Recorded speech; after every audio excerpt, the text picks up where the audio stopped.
Test 4. You will hear a number of different recordings and you will have to answer questions on what you hear. There will be time for you to read the instructions and questions, and you will have a chance to check your work. All the recordings will be played once only. The test is in 4 sections.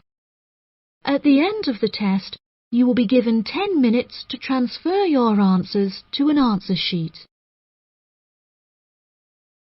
Now turn to Section 1. Section 1. You will hear a woman inquiring about a job vacancy. First, you have some time to look at questions 1 to 4.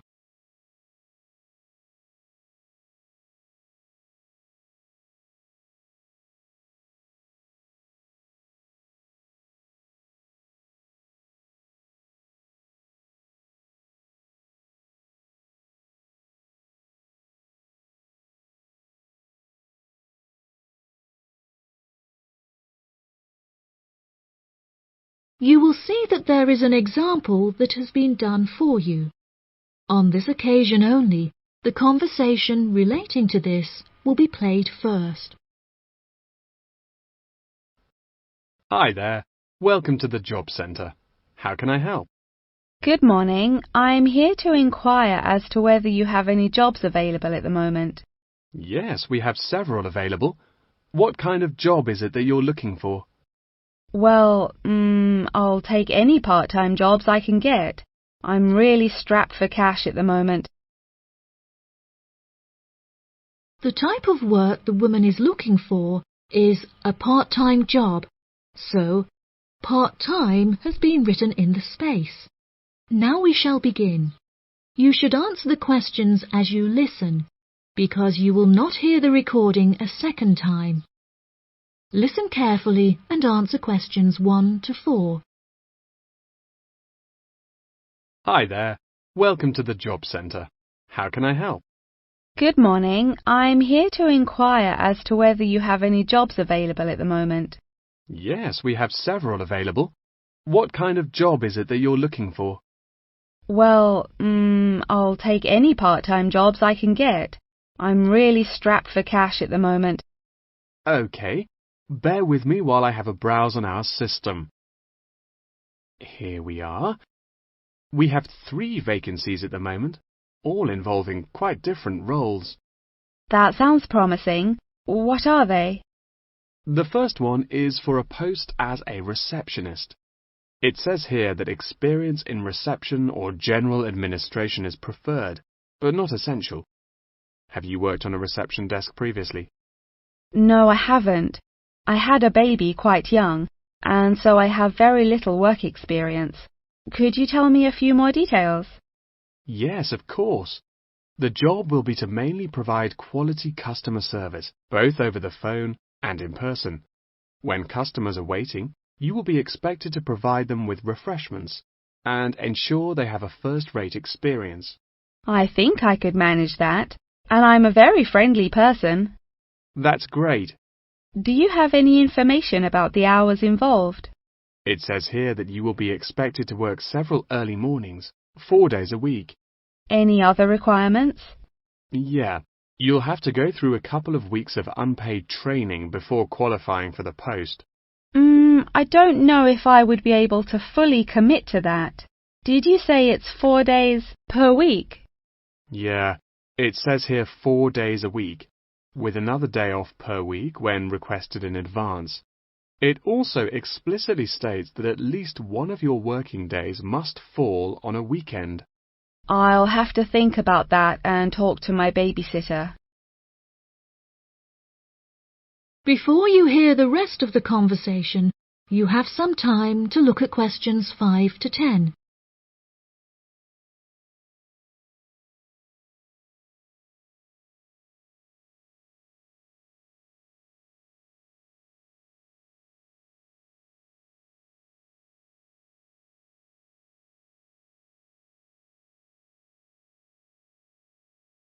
Now listen and answer questions 5 to 10. Are there any other roles beginning later in the day? Yes, There's an advertisement here for a driver. It says you'll need a clean and valid UK driver's license, with absolutely no exception. No problems there. I passed my test first time and have never received any points. It also explicitly states that you must be over 25 and have been driving for at least 6 years. That sounds quite exciting. Is there any more information? Yep, it says here that working hours are flexible and the employers are happy to work within your personal schedule since they employ multiple drivers. That's great. The employers ask for a commitment to either mornings 5 days per week, evenings 5 days per week, or 3 full working days per week. I'm sure I can handle all that without a problem. As well as driving the employers to and from work, they will ask you to perform various duties on their behalf, such as collecting the grocery shopping and picking their children up from school. Do they need me to work a day on the weekend as well? No, it says here that they only require you to work on weekdays, not weekends. That sounds interesting. OK, there's only one more left, another customer service related post. It looks like it requires you to work short hours, quite late at night, so it might not be suitable for you. Do you want to hear about it anyway? Yeah, can't do any harm. OK, so it's a post for a cashier in a cinema in the centre of town. I'm sure you've been to the cinema a few times, so you can guess what kind of role it would be. They're quite short and late shifts, between 5:30 and 10:30 most nights, with slightly longer shifts on Friday and Saturday nights. Can you tell me what the job involves? Yes, sure. It says that you'll be required to sell and dispense tickets and provide refreshments. Also, they ask that you be quick on the computers, since you'll also need to take bookings over the phone, but you'll receive basic training for that. Do they need me to work weekdays as well? Well, it says here that if you request at least a fortnight in advance, they will grant you a day off on Mondays, but never on a weekend. I'll think it over and let you know later. Thanks for all your help. That is the end of section 1. You now have half a minute to check your answers.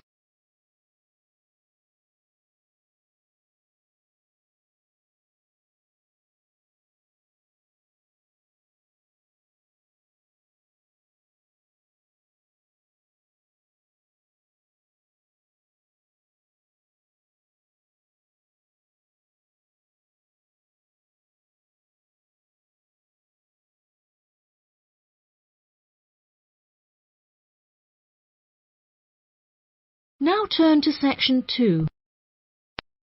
Section 2.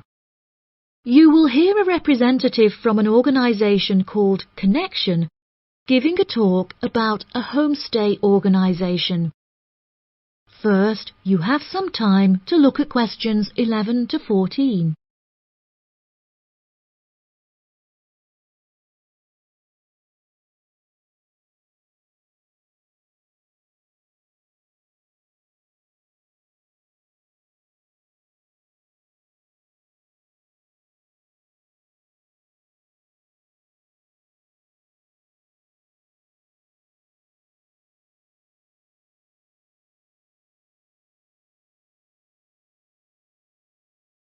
Now listen carefully and answer questions 11 to 14.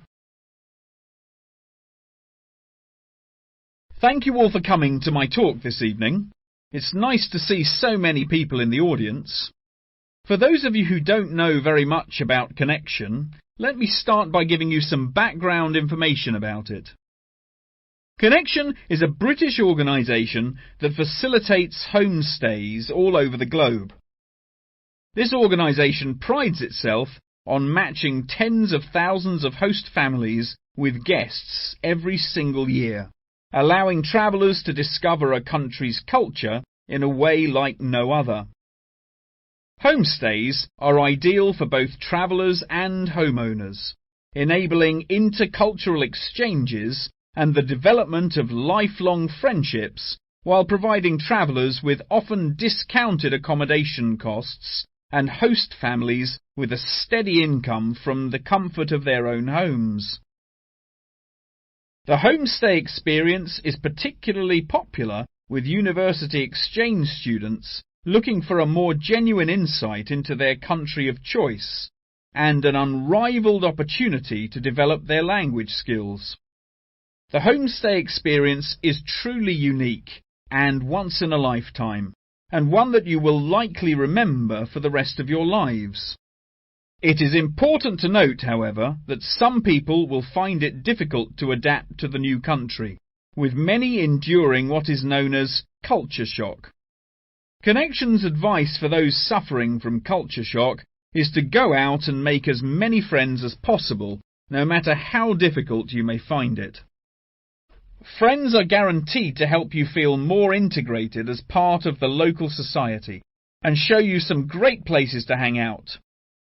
At first, it might seem extremely challenging to overcome the language barrier between you and your host family. However, you will find that you quickly overcome this and develop a very close and almost familial relationship. Many of our travellers have suggested that they have found discussing their hobbies and other interests with their host families is the best way to overcome any barriers, since you are more likely to find something you share in common. For example, you might find that you are both passionate about football and end up playing in the local field every week. One of our guests undertaking a homestay in a rural area of the UK told us that she and her host now take a Tai Chi class together upon a hilltop at sunrise, calling the experience absolutely breathtaking. After the first few weeks, you will find your understanding of the people around you and their culture deepens by leaps and bounds, and you will soon become one of the locals. Our hosts in over 140 countries turn a location into a culture, time into experience, and strangers into friends. Before you hear the rest of the talk, you have some time to look at questions 15 to 20.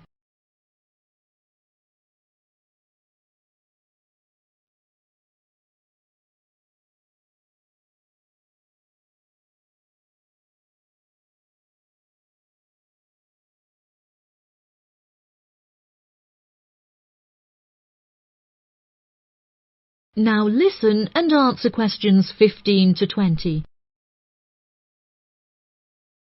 So how can you find out about applying for a homestay? The best way would be to visit Connection's website, www.connection.com, and contact one of their friendly advisors for more information.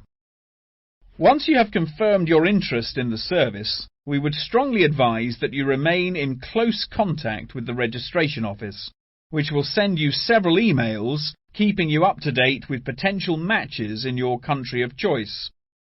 Once registered, Connection will require you to send various documents and will act as an intermediary between you and the host family prior to final confirmation and payment. During this stage, Connection will ask you to provide 2 photos, one for the host family and the other for our own records. Please ensure that you sign the back of each photo.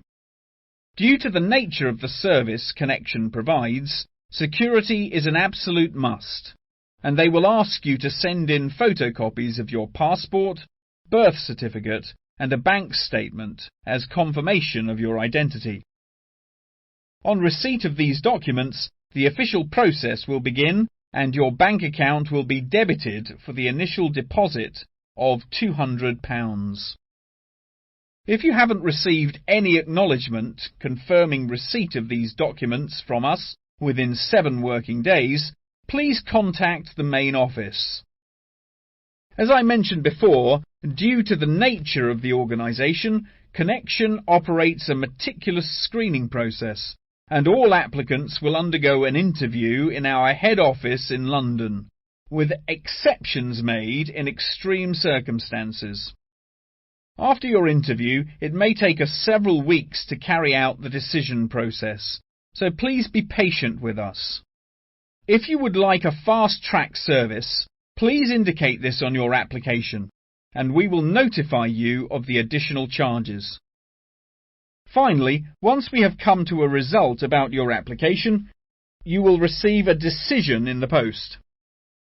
If you do not receive an offer of placement, we will refund your deposit within 7 working days. That is the end of section 2. You now have half a minute to check your answers.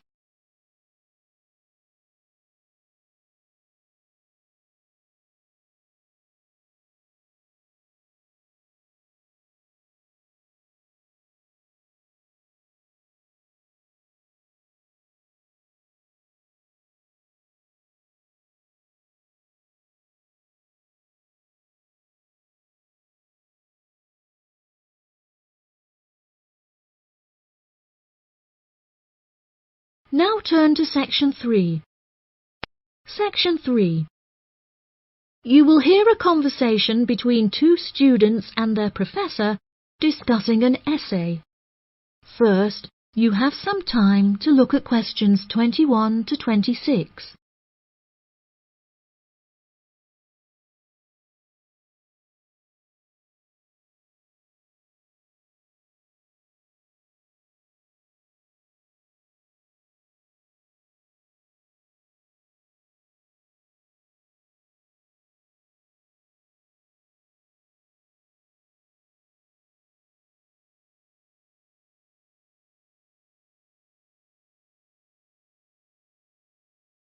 Now listen carefully and answer questions 21 to 26.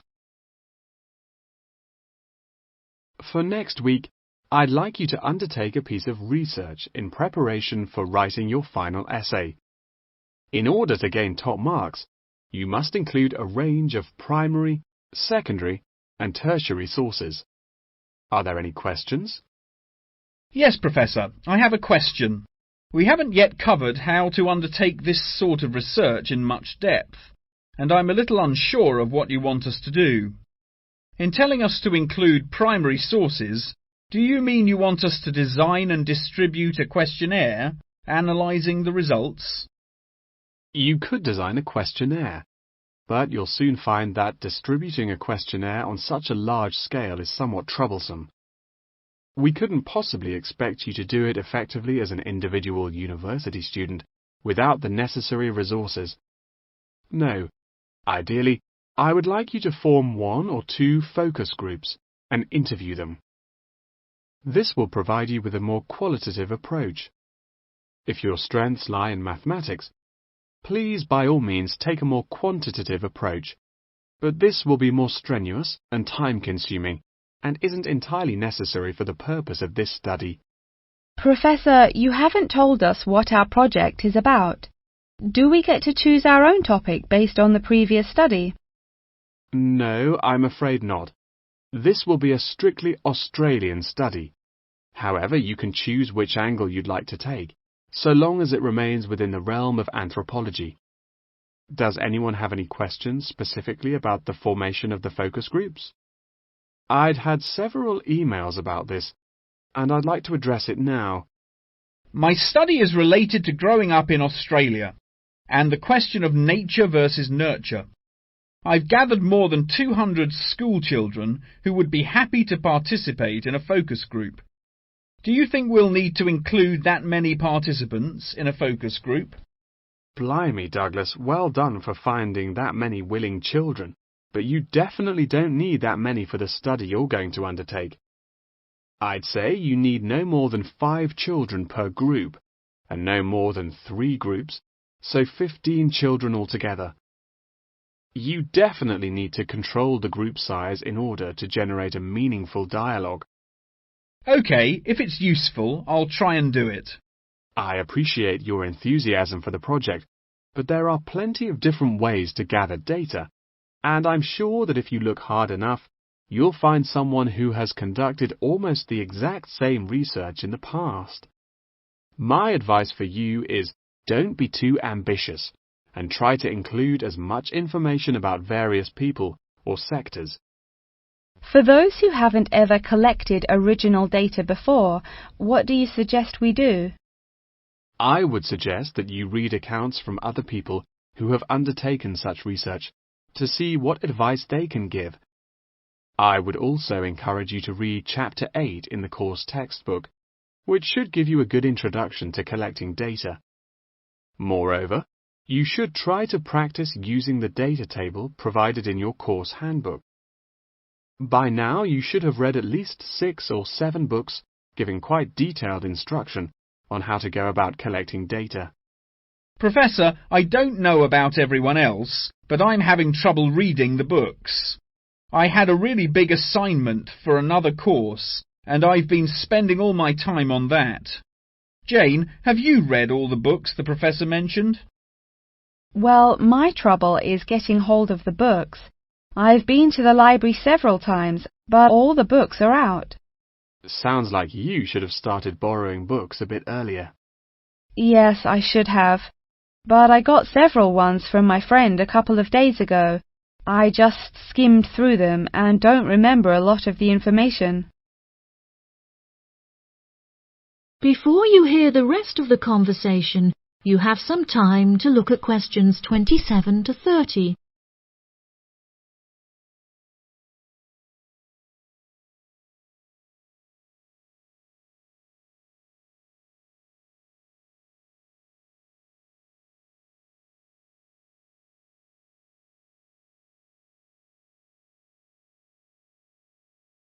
Now listen and answer questions 27 to 30. But now let's look at these things. We'll need to start thinking about which ones we'll definitely want to do for the project. OK, the first one here is the final report. If you like, we can work together on the research and data collection side of the project, and doing the final write-up. Cool, that sounds good. I'm not sure how much I'd be able to contribute, considering I haven't had a chance to read the course material, but I should be able to prepare some sheets and a list of questions that can be used during the focus group sessions. That sounds appropriate. I think so too. Do you think we'll need to write a letter to send to the participants, telling them the time and place for the interviews? Positive. I can take care of that. Well, that's great. I should also include a document for them to sign, saying that they're happy to be voice recorded. Oh yes, of course, I forgot about the transcript. That'll likely be a big job, so let's do half each. I'll do one of the groups, and you can do the other, OK? Sounds like a plan. That is the end of section 3. You now have half a minute to check your answers.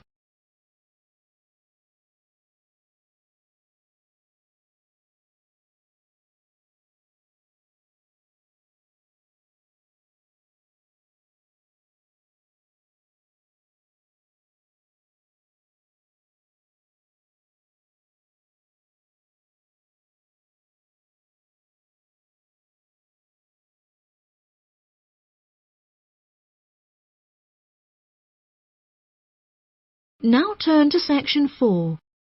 Section 4. You will hear a talk on the research of the graphical symbol. First, you have some time to look at questions 31 to 40.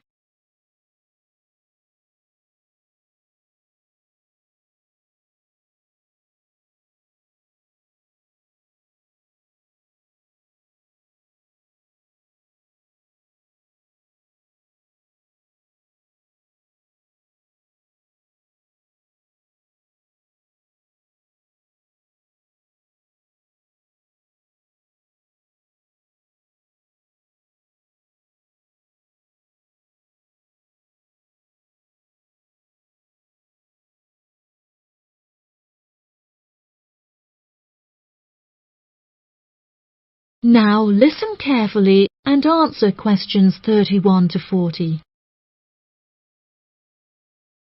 Good morning, everyone. Today I'm going to talk about the graphical symbol. A graphic symbol is a written symbol that is used to represent speech, such as those used in the Greek alphabet. The term graphic symbol encompasses anything from the logographs used in Egyptian hieroglyphic writing to ancient Chinese pictograms. Early symbols were based on pictographs and ideograms before they were developed into logographic writing systems. These systems are still in use in some non-literate cultures in Africa, the Americas, and Oceania. Indeed, elements of pictography are still found in modern Chinese characters, and it is often an interesting exercise to trace the origins of some Chinese characters. Pictographs remain in common commercial use today as signs, instructions, or statistical diagrams. Road signs and public toilet signs, and even flat pack assembly instructions utilizing pictures, are considered pictographic. Ancient graphic writing systems provide researchers with a wealth of knowledge about past civilizations.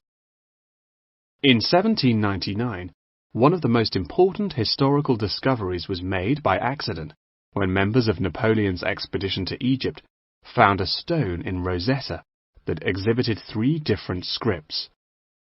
The stone, now known as the Rosetta Stone, was studied in significant depth by scholars and was first deciphered by Frenchman Jean-François Champollion in 1822. He was able to correctly determine the phonetic values of the symbols, and later research has confirmed his findings. In many of these symbols, lines are used to portray a multitude of meanings, and knowledge and understanding of these lines holds the key to comprehension of graphic writing systems. A key moment in the history of communication was the invention of the camera obscura, or camera. Although the concept can be traced back to the 5th century BC Chinese philosopher Mo Ti, the first photographic image was ultimately created in 1826 by Joseph Nicéphore Nicéph. Photography, as it was later known, enables researchers to piece together and better understand history. Today, photography forms a huge part of everyday life, and most publications contain a vast number of photographs. Photography is used in advertising and is now becoming a way to increase awareness of existing world issues. For example, animal welfare charities are increasingly using photography to advertise animals that are at high risk of endangerment. Charity workers are sometimes flown to far-flung locations to document the suffering endured by high-risk animals in an attempt to raise human awareness of their consumption activities and how they impact others. One recent high-profile campaign was undertaken by attaching a camera to the foot of a bird in order to obtain photographs of the animals in their natural habitats and understand how often they come into contact with human waste. A soon-to-be-released documentary about the suffering of animals on Midway Island shows the full extent to which human consumption is harming animals thousands of miles away from us.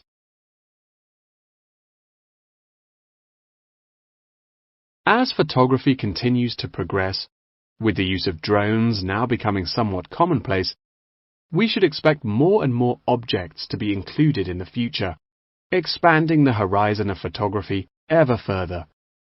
Indeed, the downward pressure on traditional media prices means that media companies are being forced to get creative on how to make a profit.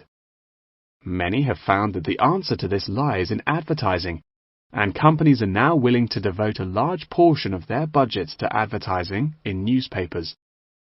By the same token, marketing has become an essential part of a company's business model, often meaning the success or failure of a company.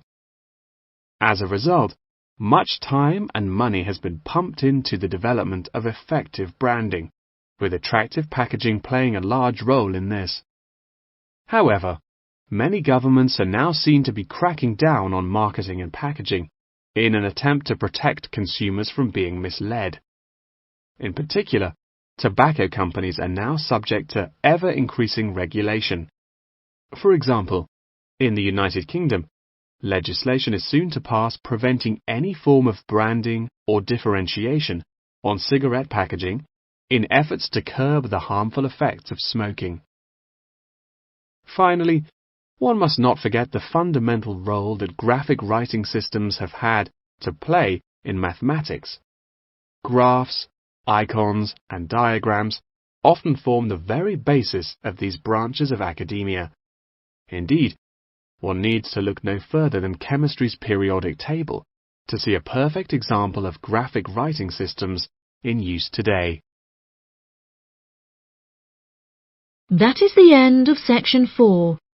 You now have half a minute to check your answers.